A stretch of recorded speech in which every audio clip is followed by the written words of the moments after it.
Hi, everyone. Thank you so much for being here. We're so thrilled to have such a great turnout and reception for this program. My name is Stephanie Sandala, and I'm thrilled to introduce Melissa Brinn. We talk about video games for visual literacy and all types of literacy, really. Melissa is a teen librarian at Cherry Hill Public Library and also an adjunct professor at Drexel University. So Melissa, thank you again for being here. We're happy to have you. Thank you so much for having me. I am very excited to share my presentation with you guys. So I guess I can just share my screen and get started. But yeah, and thank you all for being here as well. I just recently gave a talk about our Discord and Twitch that we do here, our Discord server and our Twitch stream that we do here at Cherry Hill to the Somerset County Library branch or system at their professional development day. I will talk a little bit about that stuff today, but my month has been filled with awesome video gaming talk. So this is a great way to extend that. And yeah, I'm glad you're all here. We are getting an Oculus. Ooh, cool. That's awesome. And you should be able to share your screen now, Melissa, too. Okay, great. Okay. Yeah, there we go. Share. Yeah. Okay. Everybody can see this. If you can't, just let us know in the chat. Okay, great. Let me pull up my side of things and we can get started. Okay. So yes, welcome to my presentation on video games as tool for literacy. Thank you for the introduction. My name is Melissa Brinn. I am a teen librarian here at the Cherry Hill Public Library, and I also teach various public library and youth services related courses at Drexel University. Here's my welcome slide. I wanted to start out with everybody introducing themselves, your library, your role at the library, your relationship to video games, any games you love, especially ones that you loved as a kid. I know we've all been talking about ones that we like now, but I would really also love to hear any games that you played that made a big impact on you when you were a child. I will share the very first video game that I loved and played obsessively was called Mixed Up Mother Goose. It was a PC game from 1991.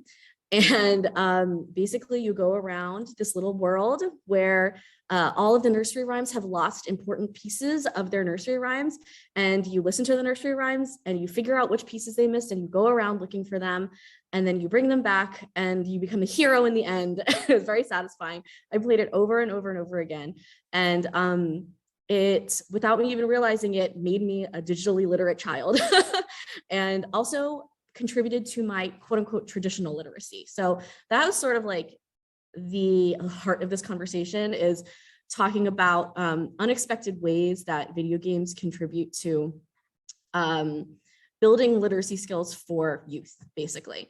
So while people are introducing themselves and maybe reminiscing on their video games from when they were children, we'll really quick go through these learning objectives that I lined up here. Well, first of all, let me say that the first part of this this presentation is about sort of the more like academic side. Like I've been researching a lot about this stuff because I'm doing a unit on it in my class for teen services. So I really wanted to share some of the research that I've been looking at.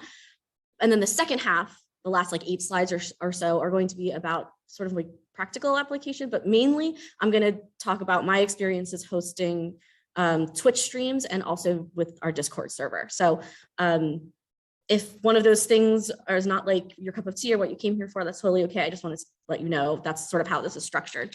Let me, before I start, maybe try to go back into the chat and see, or actually I'm not sure. I just wanted to see what people are saying about their the games that they played when they were growing up. Paper Mario and the Thousand Year Door. I don't know that one. The Sims is coming up for a lot of people. Old school Mario Brothers. That is awesome. Lion King on Sega. Oh man, good stuff. Nintendogs. Okay. Putt Putt keeps coming up. I don't know if I know that game. I'm having a little trouble scrolling through on my side. Pac-Man, Tetris. This is great. Beauty and the Beast on floppy disk. My game came on a floppy disk as well. I'll have to look up Thousand Year Door. I never heard of it. Final Fantasy was my introduction to video games. Amazing. Original Oregon Trail. Iconic. Absolutely. Backyard Baseball, but one of the very few I was allowed to play. I think I've heard of that game. I'm not sure why. I certainly didn't play it, but it might have been my husband. Everything Pokemon. Ooh, avid watcher. That's a great point. I was also an avid video game watcher. I watched my cousin play video games for hours and hours because I was like too scared to die in a game. It like gave me a lot of anxiety. So I just watched him do it. Ooh, great. Deep cut. Mary-Kate and Ashley, Sweet 16, licensed to drive on GameCube. Excellent. I never played that one, but it sounds amazing. Vanessa, you can relate to me. Okay.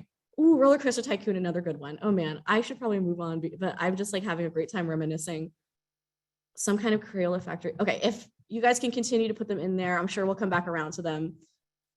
But thank you all so much for sharing. This is really cool.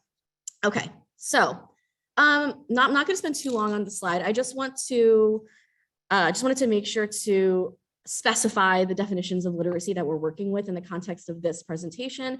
I'm using ALA's definition of literacy, the ability to identify, understand, interpret, create, communicate, etc., using printed and written materials associated with varying contexts. Digital literacy, I'm using the IFLA definition, wherein being digitally literate means that you are able to use technology to its fullest effect to meet a variety of personal, professional, and social needs. And as I was compiling my research, I found a really interesting article from 2007, which feels like a long time ago, but even back then they were talking about how games are in and of themselves the perfect form of digital literacy practice. They are narrative spaces that the player inscribes with his or her own intent, everything from learning how to interact with a mouse, a keyboard, or a controller, scanning the environment for, the digital environment for things that are of import, and making choices and stuff like that. That really just resonated with me, this particular passage. And I wanted to make sure to include it in this presentation. So wait, Melissa, can I interrupt? We're only seeing the first slide still. Should we be seeing a different slide? Yes. Let me see what's going on. Oh, I know why. It's because I didn't press play on present. That's okay. Yeah, that happened to me too. So completely understandable. Okay, can everybody see? Yes. This slide now? Okay, this was the slide that I was defining literacies. And this will, if you wanted to see it for longer, this will definitely go out, right, Stephanie? Yes, we can share this presentation with everyone. Okay, great. So now okay. Cool. All right. So before one more housekeeping thing, I wanted to make sure to cite the research and resources that I will be directly quoting in this presentation. I'm going to be talking a lot about one particular study. Basically, anytime you see a statistic, it's going to be from this study. It's the UK National Literacy Trust's research survey on video game playing and literacy. And I chose it, even though it's from the UK and it's not exactly apples to apples, I chose it because it is so recent and so current. They conducted it in 2019 and surveyed over 4,500 young people. The age group that they picked was 11 to 16. So everything that I say is going to apply a lot to those specific age groups. And then they did another study in 2020 and surveyed an additional 3,817 youths and their parents. And they collected further findings, and just to see like how people's behaviors might have changed in the pandemic and stuff. So yeah, all of the video games that I recommend are coming from the Family Gaming Database's list of video games supporting literacy. This is a really cool resource that I discovered that you might know about as well.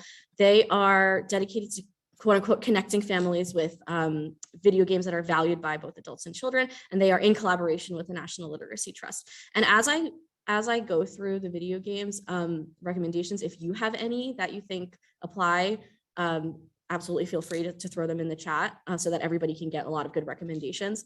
So yeah, for this presentation, I spent a lot of time reading about ways that like studies that have shown how video game addresses literacy.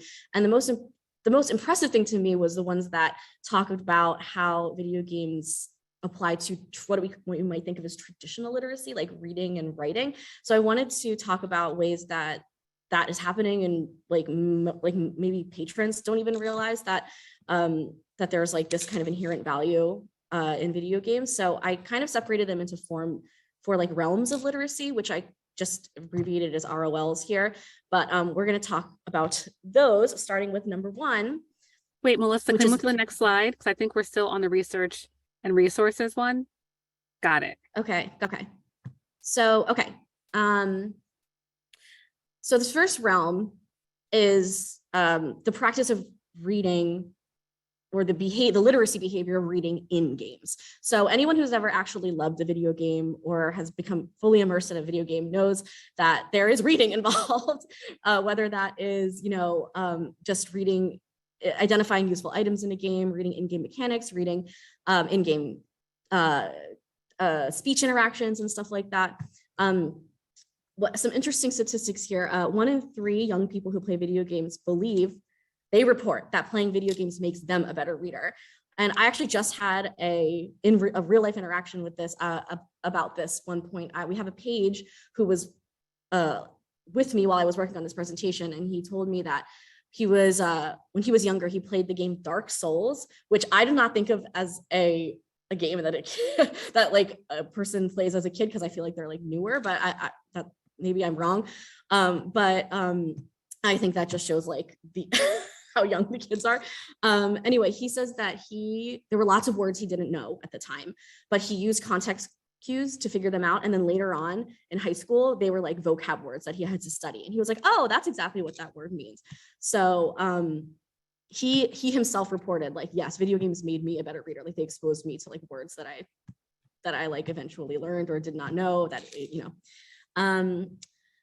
another interesting one so in a couple of these slides, I've done little like Mythbuster things. So video games distract children and teens from other activities, something that I even worry about for my own child. But the study has shown that young people who play video games enjoy them alongside a variety of other activities, such as reading, writing, physical activity, and socializing. And to be honest, I also noticed that in my own child. So also this is not on here, but another interesting statistic is almost 3 in 4 of the young people surveyed in the study, if they didn't enjoy reading, they said that playing video games helps them feel more part of a story than reading a book-based text, which I think is something interesting to consider when you think of like differentiated learning and things like that.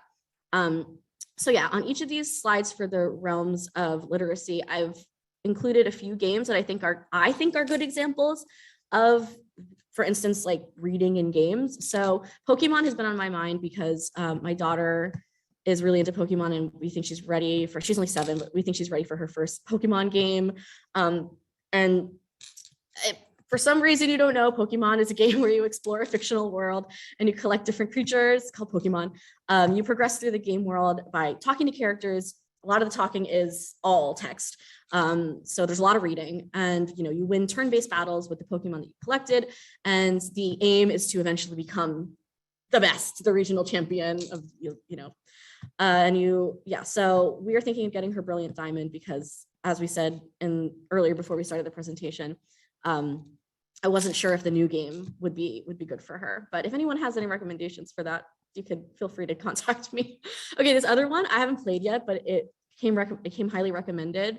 And it looks really cute. It's called New Super Lucky's Tale. New Super Lucky's Tale is a platform game where you play a fox on a quest to recover pages from a magical book that will save his world. So the gameplay is more action oriented, but it's obviously about a magical book. So I felt like that as a librarian, I should include it. But yeah, I think we can move on to the next one now. So this next realm, reading around games, reading. Oh, there it is. Okay. So as opposed to reading the stuff in the games, this is reading everything that is created outside of the games. Video games create worlds that often spawn secondary texts. So these can be official novels that expand the world, like I think the Halo world universe has like a ton of novels, or they could be game guide books. You're probably getting requests for Minecraft books at your libraries if you work in youth services. And there's, you always have to ask, like, do you mean the game guide books or do you mean the stories? Like, I know that there have been like many series that have come out that take place in the Minecraft world. And it's, I think, a great way to engage reluctant readers with literacy. On the other hand, they can also be roots into books. So like, if you think of a kid who played like Lego Marvel or plays Lego Marvel, and then like that's their entry into Marvel, but then they learn that there's like a bunch of comic books, then that was their route back into books. Do you know what I mean? And then here are some of the examples.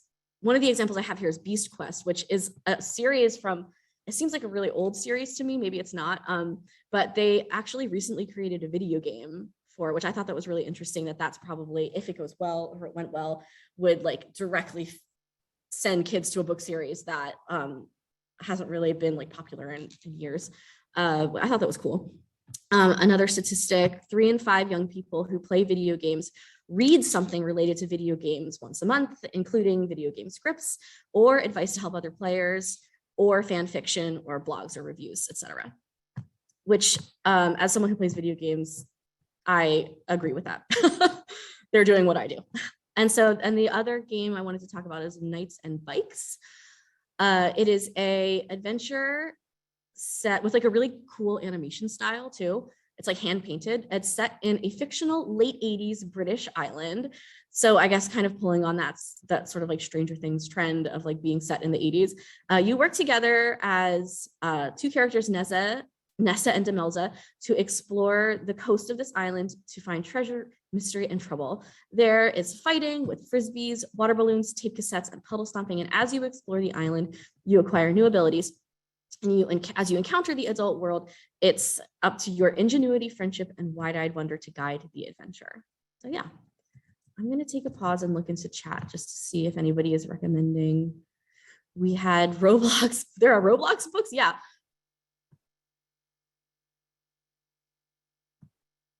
Sorry, I'm just reading the chat. Alan Wake, the strategy guide, was like a novel.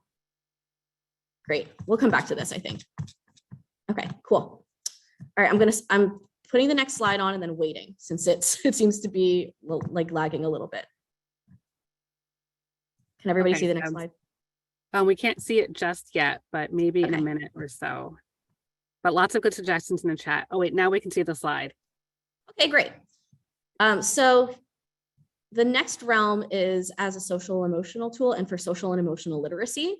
I would say that video games, like any form of media and anything story-based, can be both mirrors and windows for children. And I think I've seen that a lot with certain games that I've played. Like, I think, so some of the things that they mentioned in the study were that many young people said that video games help them either deal with, escape from stress and difficult emotions. Stephanie, you just said that you definitely use video games to de-stress and decompress. And I think that there's no reason why children wouldn't be doing that as well. Young people said that playing video games helps them to build social connections in both real life and online. Something that like, you know, video games are always kind of combating, I guess, is the idea that because there's like video games that are violent and graphic, that they encourage antisocial behavior, where in fact, the study confirmed that video games increase empathy. 2 in 3 young people say that video games helps them imagine being someone else, which I think is really beautiful. I think makes a lot of sense when you think of when you are in a video game, a lot of times you step into an avatar of somebody else. So I have 2 games to recommend here that I think both speak to empathy building and social emotional literacy. First one is called A Fold Apart. It is a puzzle game that explores the emotional roller coaster of a long distance relationship in the world of folding paper. These games, oh, by the way, all the games that I'm recommending are suitable for the age group that we're discussing here, which is 11 to 16, and some of them go even younger. If you have any questions about any of them in particular, you can let me know and I'll do my best to answer. Okay, so A Fold Apart is a puzzle game. Oh, I already said this part. So it explores a long distance relationship in a world of folding paper. After career choices force them along separate paths, a teacher and an architect vow to make their long distance relationship work at any cost. With each puzzle solved, you help Alex and Sam navigate their long distance relationship and share the experience of living apart from someone you love. Which just sounds really nice. And what's one cool thing about this game is that you can pick, you're not limited to a particular like gender binary, either for the relationship or for the people. So you got to kind of get to customize the experience that you have and get to it also helps playability. You get to play out like different, versions of the same love story. Okay. And the next one is called Assemble with Care. This one is the only one that is only available on PC, iPhone, or iPad that I'm recommending in here. Most of them are available on multiple consoles, like all the ones that you would think of: Switch, Xbox, PS3, or PlayStation, etc. So yeah, Assemble with Care is a puzzle game that is a unique way to consider how physical objects become meaningful and hold our memories. You play a restorer who repairs people's favorite possessions, from family heirlooms to broken statues to complex VCRs. The narrative of the game weaves through the different objects that you fix and the people that love them. Now, I haven't played Assemble with Care yet, but I've heard a lot of good things about it. And after doing this presentation, I really want to try it. So yeah, it seems really cool. All right, I'm going to click on the next slide and wait. And check the chat while I'm waiting. Yes, Melissa, I'm seeing a lot of good feedback for Fold Apart and Assemble with Care. Doesn't it sound so good? It sounds amazing. Making this presentation was so fun because it forced me to like kind of get out of my like little box of usual games that I play. Okay, so all right, we're at our final realm of literacy, communication around games, which is something that I am excited to talk to you guys about because it's something that we are trying out at the library that I work at. The takeaway here is that video games inspire community, they inspire content creation, and they inspire content sharing. They encourage young people to be social. So I think for a long time, there was a misconception that video games are a solitary activity. And I think that the pandemic actually showed that they are not. If anybody was, if anybody was like a naysayer about it, but basically the shared cultural experience of playing video games, I think became apparent and like, everybody was talking about Animal Crossing, everybody was playing Wordle. And even before that, I probably remember like, oh, everybody's playing Candy Crush. Like, I better check that out. Everybody's playing Words with Friends. Like, I think that those are all examples of what I mean when we say, they inspire the cultural experience of playing video games. 3 in 5 young people who play video games once a month also write something related to video games once a month, including advice to help other players or fan fiction, or they have their own blogs or reviews, etc. So I thought that was interesting that video games inspires written communication or other forms of communication other than just sort of like talking. And then this last mythbuster here I have is the idea that video games are like, there's video game kids and there's video game people, and that there's like, it's like a niche activity or a hobby. But actually video games are so like commonly played. And in fact, in-game communications, I want to specifically bring it back around to that.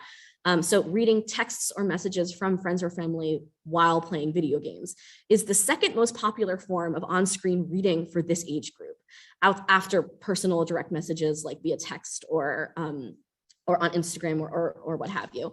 So I think that's a really important thing to remember as we figure out where to meet young people, maybe teens, maybe preteens, in a time where first of all, it's not as easy for kids to get to the library. Maybe some kids don't want to always come to the library.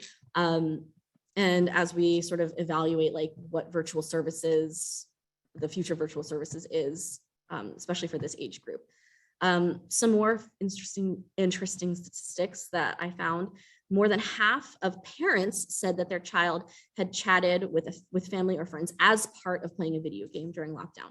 So yeah, youth in this time they're very, very used to communicating with each other within games and outside of games about games, if that makes sense. Do I have anything else on this slide?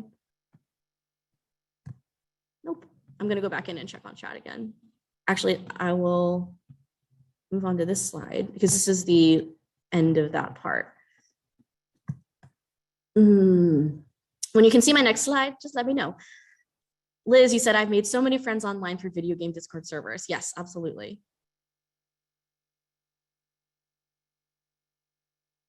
seeing a lot of people saying they want to check these out. I'm so happy that that these all look good to you guys. Let's see.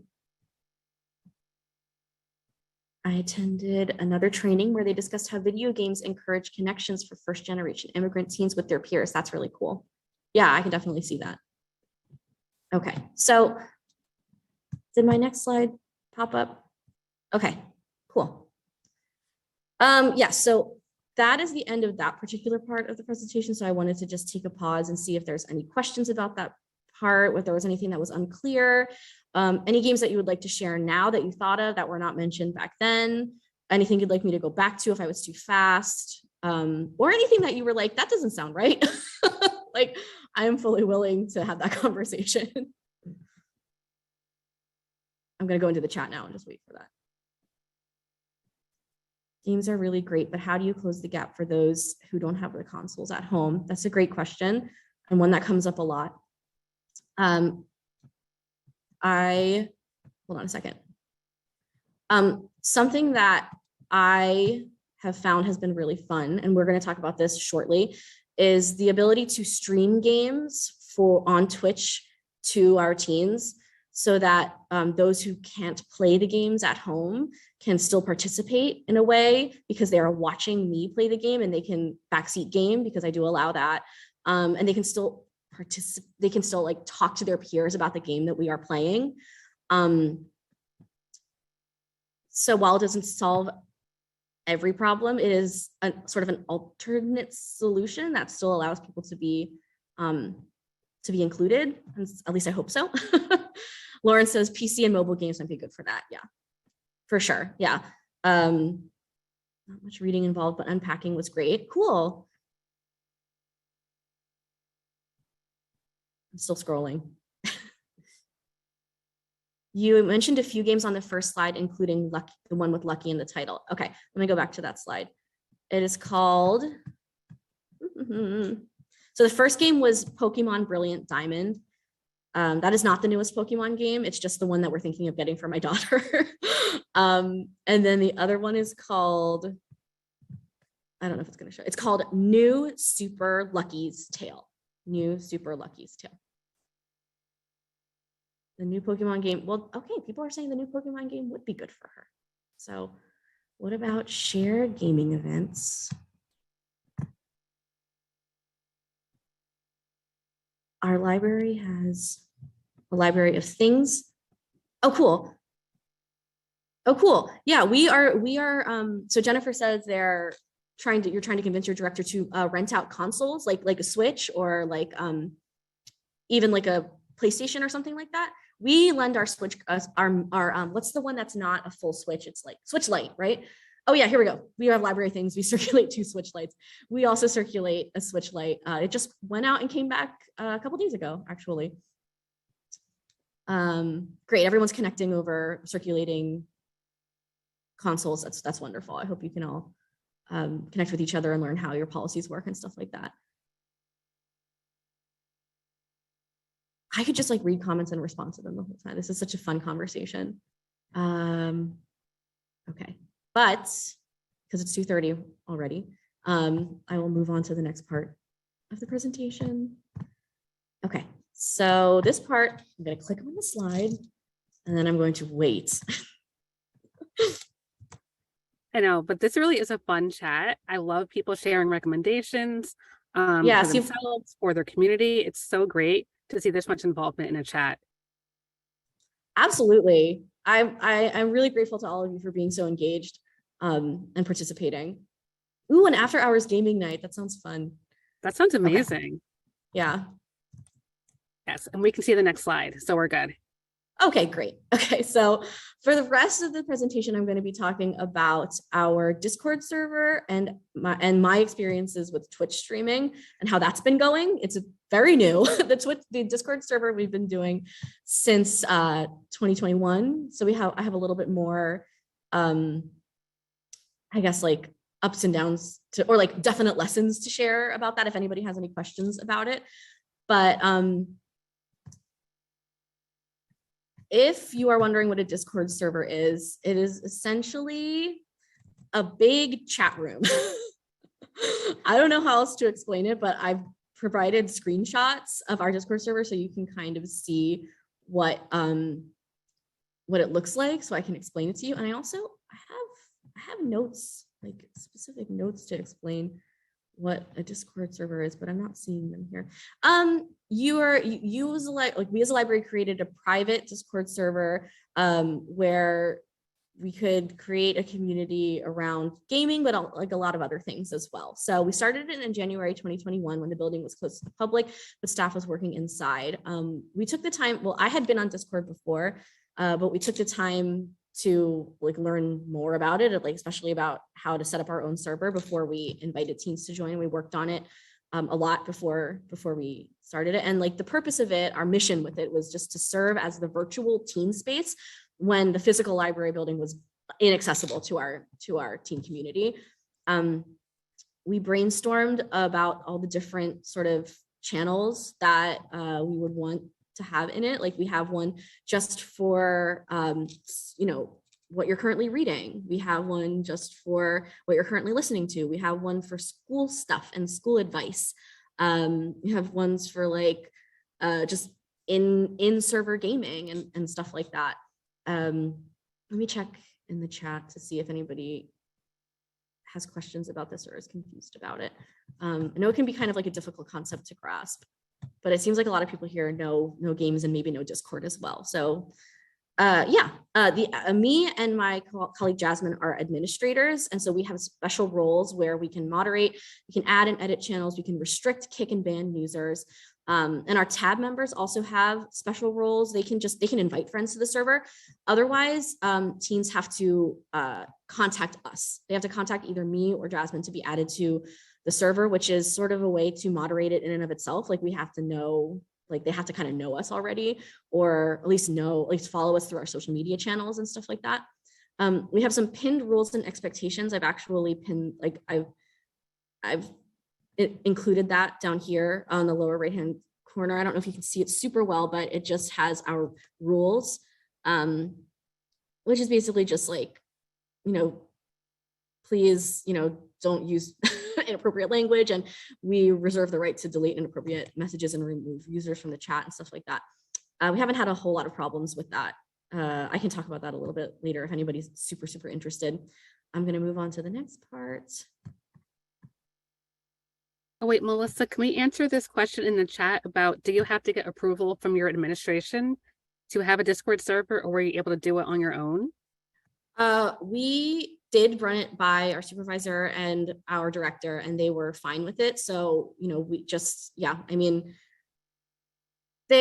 would say like our director is very supportive of gaming programming. And I would say we weren't hindered in that way. It would probably be a good idea to get permission because you're creating like an online space. But I know, oh yeah, okay, someone is saying looks just like Slack. There we go. That's a good way to explain it. A sibling of Slack, wonderful. Okay. I have such a hard time explaining it. I really like, especially when people give you blank stares. Like, I'm like, it's like a big chat. And they're like, why would you want to do that with teens? And I'm like, it's fun, I swear. And I would love to get these sort of things off the ground, but I'm unsure how to reach the people who want to come. My advice is to go through social media. That's kind of where everything starts for us. My colleague Jasmine is a social media maven. She's amazing. She's given presentations at various places all around the state about social media. So I am lucky in that I am the one who has the ideas for gaming programming. I tell her I want to do them, and then she promotes the heck out of them, and people show up. Get you a Jasmine. I don't know. I'm sorry. That's horrible advice, but I would love to have an example of proposal for a Discord server. It'd be tough to convince our admin.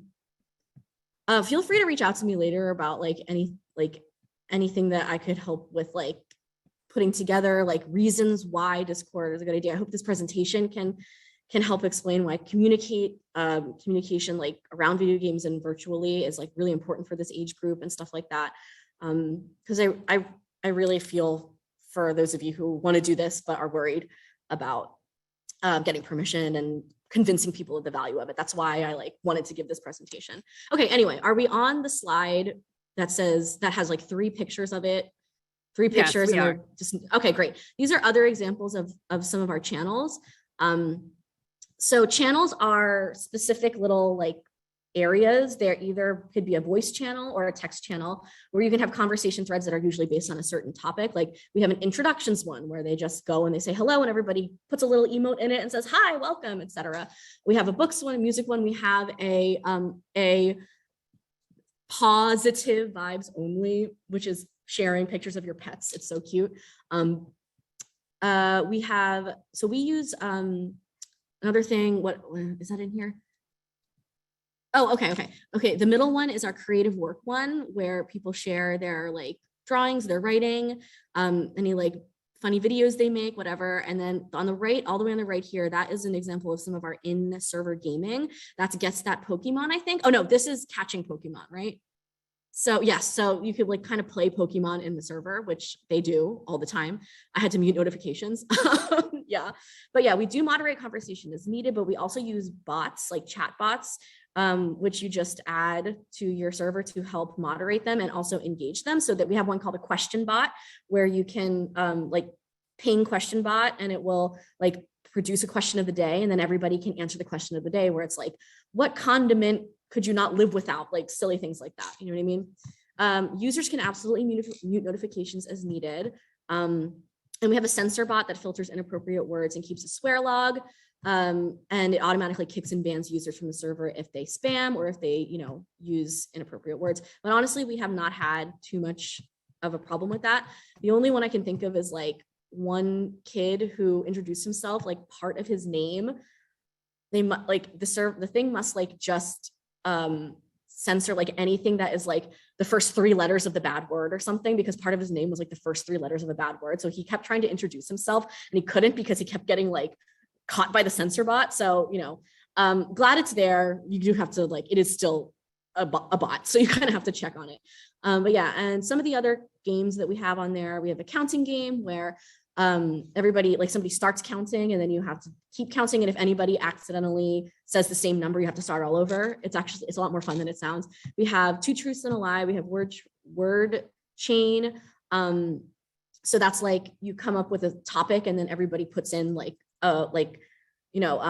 pastas or whatever, and everybody puts in, and if you duplicate, then you have to start over.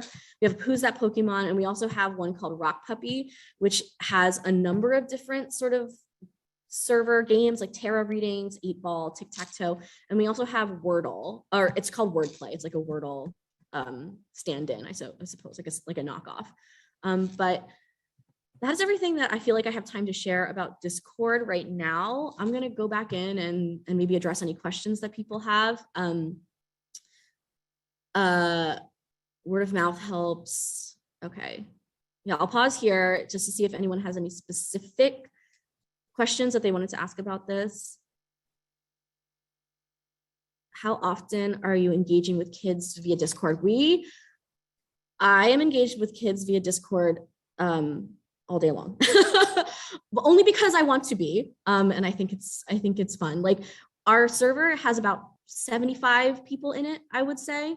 And there's always something going on in there, but like, it's not so busy that I can't check in and be caught up with the messages. I don't respond to everything.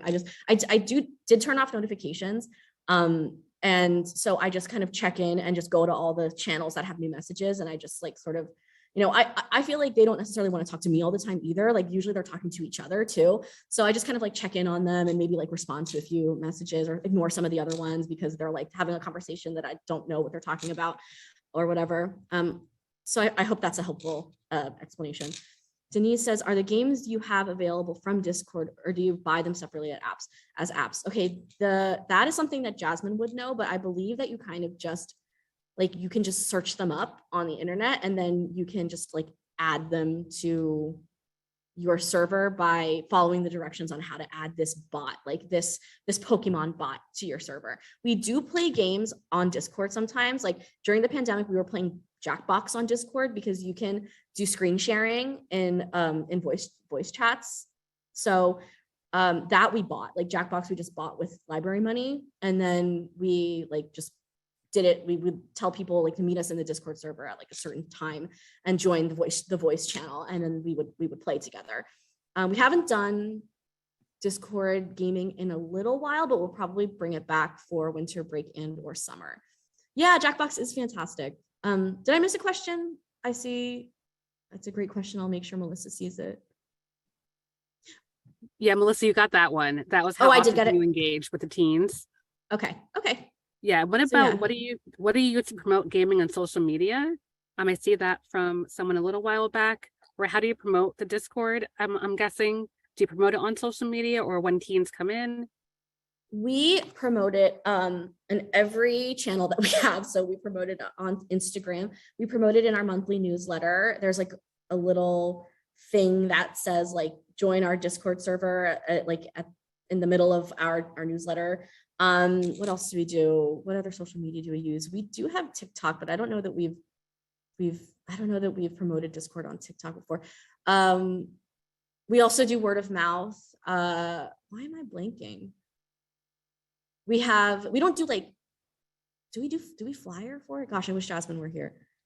Let me see. Oh, and how many people do we have moderating? At the moment, we have 2 people moderating, Melissa and Jess. Yes, that's correct. I pitched Discord to my supervisor and admin and got approval. Okay, I'm concerned that will take a lot of time in order to moderate the Discord. Swear anti-spam bot seems like it might mitigate the stress. Do you feel like it takes a lot of your time to manage? Not at all. I mean, it is sort of like something that I enjoy doing, but I would not say that I'm constantly on I use Discord a lot anyway for like my own, like I'm a member of a bunch of different Discord servers and communities. And I would say they take up a lot more of my time than the CHPL Teams one. Yeah. I hope that answers your question. This is just one person. Do you know what I mean? I do feel some comfort knowing that there is another person moderating with me. So if you feel like you could wrangle somebody in to help you, or that you know somebody who will gladly help you with something like this, I definitely lean on others. We did make okay, Liz is asking, do you use personal Discord or did you make one specifically for the library? We did make a Discord specifically for the library using our library teens email account. Yes. Dana says we have such a strict child safety policy. I think we'd have to get kids and parents to sign a form.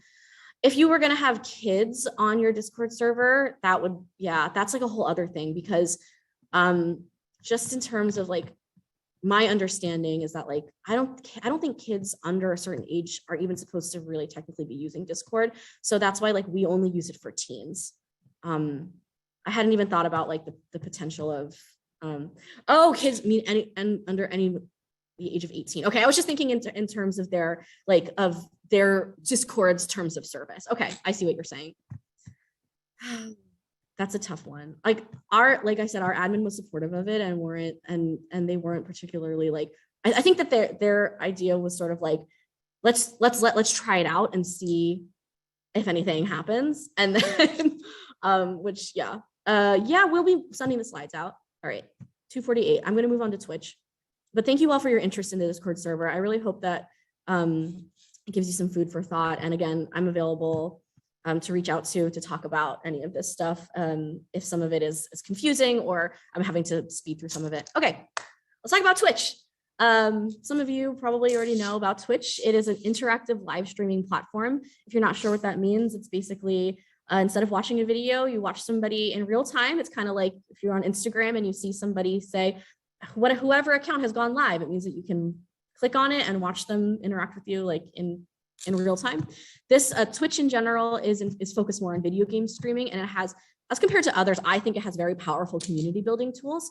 It is a free access service, but the way that people sort of gain money and acclaim on Twitch is that users can purchase subscriptions to their favorite streamers to eliminate ads, and they can have an expanded set of emotes. There's like all these perks. We do not engage with that aspect of the platform in terms of like trying to get people to pay for subscriptions. We wouldn't do that. So we'll talk more about that later, about how we've had to set like our own goals for Twitch streaming.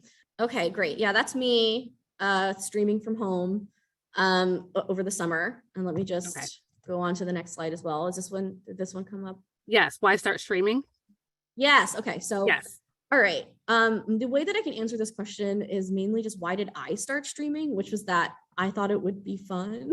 But I also wanted to connect with our teens at home who don't have the ability to get out of the library to the library for programs, whether they just don't have a ride or they have some sort of disability or anxiety or something that makes it so that they'd rather stay home, or even if it's like, I was gonna come, but I kind of feel like staying home today, like kind of stuff, and I also just thought, I knew that Twitch was like a big thing and I wanted to see what it was like for us to take the leap into this like sort of emerging technology.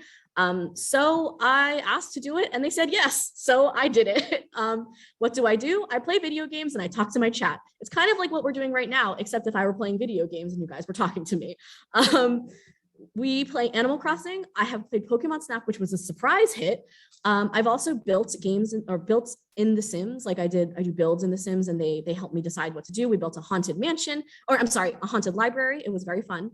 And I recently started doing co-working streams where I just hop on and I do work and then I play music and we do Pomodoro, which is where I work for 30 minutes and then we take 20 minutes and then we take a 8-minute break and then we check back in and we say, hey, how's your homework going? Like I just put on some chill music and then sometimes people chat and sometimes they don't and they can just lurk and they can have a body double. And that was like a really enjoyable stream type, honestly. I check in with viewers fairly frequently, and we also provide incentives for tuning in, including secret codes that can be used to redeem points in our summer and winter reading programs. So yeah, gonna breeze through that. I'll come back if there's any questions. I have some tips for getting started if you're interested in this. I watched other Twitch streamers to see what they do on stream and how they interact with their followers. I'm gonna pause to make sure that the slide came through. It should say tips for getting started. Okay, great. Again, promotion on other social media channels is important. We gain our viewers by pushing our Twitch notifications to Instagram and our Discord server, especially. It will be easier to jump right in if you have a firm base of knowledge with technology, i.e. computer, social media. Set some ground rules for chat conduct, and post them in your profile. And I'm gonna go in before we do lessons learned and talk to you guys from the chat. What did you use to, okay, hold on. Let me see how far back I can go. Do I Twitch stream while I'm at the library or just at home? I have streamed at the library and it went fine. I just prefer to stream at home when I want to play PC games because our library PCs cannot really handle the PC games that we do. So when I do The Sims and stuff, I go home. What do you use to stream Switch games? We have a capture card. Ours was very cheap and it works. So there's a lot of capture cards that are very expensive. And I was worried that our cheap one would not work, but it was okay. If you want, I can put the name of the capture card in chat if that's something that you're, okay. I'm seeing nodding from Stephanie. Okay. Oh, Jackie, I love co-working streams too. And I thought maybe the teens would like it. And it was a very fun experience. And I had a lot more engagement than usual. So I've read about Vanessa says I've read about D&D clubs connecting on Twitch. Twitch has a lot of actual play D&D content. So that makes a lot of sense. I stream, but just do YouTube. Okay, Dan, we had thought about maybe switching to YouTube. I'm not sure what we're going to do. I think we kind of just want to stick on the same platform for a while, but I was like, man, maybe we would be getting more kids if we were on YouTube instead, but we'll see. This is all very new. We just started this in the summer. MAPL, you were there for our Gail is missing Twitch stream, or did you just see it on Instagram? This is a video that I wish I had time to show, which is me and my chat realizing that Animal Crossing villager was missing, and then it just went off the rails because everybody started saying that she was a missing person and that she had been abducted and murdered, and it just got really silly. And we started planning a funeral for Gail, and then we had the funeral the next week, and it was really funny. Okay, I'm gonna look for the capture card information and then try to get it in here before we finish up with with this, but let me really quick discuss lessons learned. So as I said before, we do not engage with the part of Twitch where you encourage people to buy subscriptions. So we will never receive the kind of success that is available on Twitch for people who become like affiliates and get, you know, sponsorships and stuff like that. And we are not necessarily seeking that. We kind of just set our own goals for success. We were like, okay, we have 2 subscribers now. Maybe we can, not subscribers, we have 2 followers now. Maybe we can increase our followers by the end of the summer. And so we went from 2 followers to 18 followers. So we thought that that was, you know, our goal was met there, right? You know what I mean? Okay. Other goals that we had for success on the platform. We just wanted to see engagement, I suppose. But in general, we were just happy that we gained followers, because subscribers and followers are different. A follower is like, they just get notifications when you go live. So we know that once we go live, at least 18 people are going to see that, and maybe like tune in, maybe just tune in for the whole time, maybe tune in just for a little and say hi, or maybe not. And then they just, but that notification reminds them, oh yeah, CHPL is on Twitch, and they're on Twitch every Monday, you know, like I'll get another notification next week. Another lesson learned, Twitch only saves your videos for 7 days. So if you would like to use those videos to make content that you're going to share to promote your Twitch stream, make sure you download your videos, because I didn't do that and then I couldn't make any clips. Okay. Recruit moderators for your chat. We use teen volunteers to moderate. They sign up through Sign Up Genius, and they are given special moderator roles where they get a unique menu where they can delete messages. They can kick people and ban people and unban people. And they are briefed on our rules in an email that comes beforehand. And we have had 0 problems with it. And it guarantees that I have at least 1 person to talk to. Yeah. Understand that chat participation for non-Twitch users is limited. So what we have done is we've made a special Discord area for Twitch streaming, so that people in our Discord server who don't have a Twitch account but are watching us but can't comment or be in the chat can talk in there, and I can check both chats and address both of them. Sort of inelegant. We're trying to figure out how to get it back into to integrate it with Twitch, but you know, we're still figuring it out.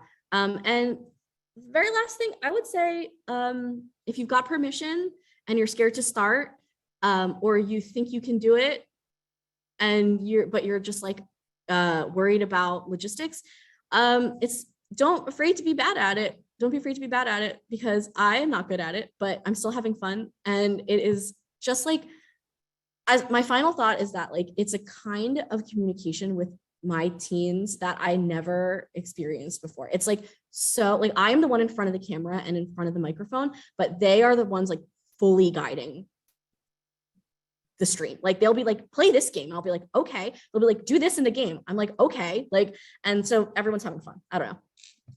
Oh, our Twitch channel. Yeah, that's another thing that I did not include on this on the slide that I should have. It's just twitch.tv. I'm going to put it in chat.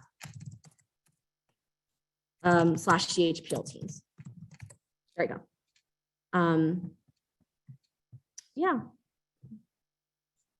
So with that is the end of my presentation, and we're coming in just under the wire. I'm sorry I didn't leave more time for big questions at the end, but I did try to address everything during. I don't know, are there any other things that anybody wants to ask or comment on? Dana, I'm having trouble finding the capture card. So can I email it to you? Will you send me a message with your email address, and I will send it to you as soon as I finish with this? What am I playing on? Okay, thank you, Dana. What am I playing on Twitch right now, or just like what am I playing right now, like as a person, Melissa? You're welcome, Dana. Happy to help. Oh yeah, great. Anybody who wants me as a person? I am playing Super Mario Odyssey with my daughter, because she really likes it, but can't do it alone yet because it's hard. But I on my own, I play The Sims. I play The Sims 4 a lot. Oh, we also play Genshin Impact, and I'm still playing Valheim, because I have friends who got into it late, and I mean, I'm one of the friends who got into it late. So we are still playing Valheim, which is like a open world, sort of like Minecraft, but with Vikings. I don't know. Yes, Genshin. I actually had to stop because I was losing sleep over Genshin Impact. So but I am excited about getting back into it now that there's like some big updates. So yeah. I have a coworker who plays Genshin, so she got me into it, so it's her fault. Yeah.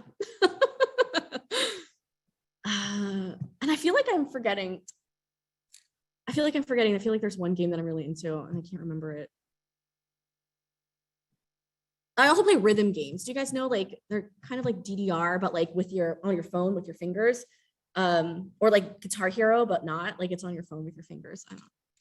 Yes, Valheim is so addicting. Ooh, BeatStar. Okay. Whenever I name drop BeatStar, I feel like people stare at me blankly, so I always just say rhythm games. But yeah. Ooh, passive games. I don't know if I passive games. Can you give an example? I just want to make sure that I'm thinking of the right thing. If anybody knows exactly what that is and has some suggestions, absolutely put them in there. Passive games.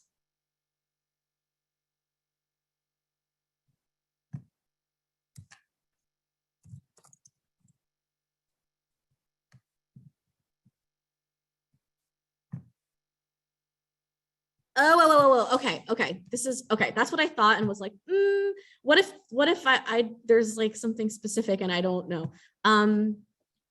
Yeah, Stardew Valley. That's like the only thing that you haven't mentioned that I could think of. I mean, The Sims has no fighting or conflict unless you create fighting or conflict.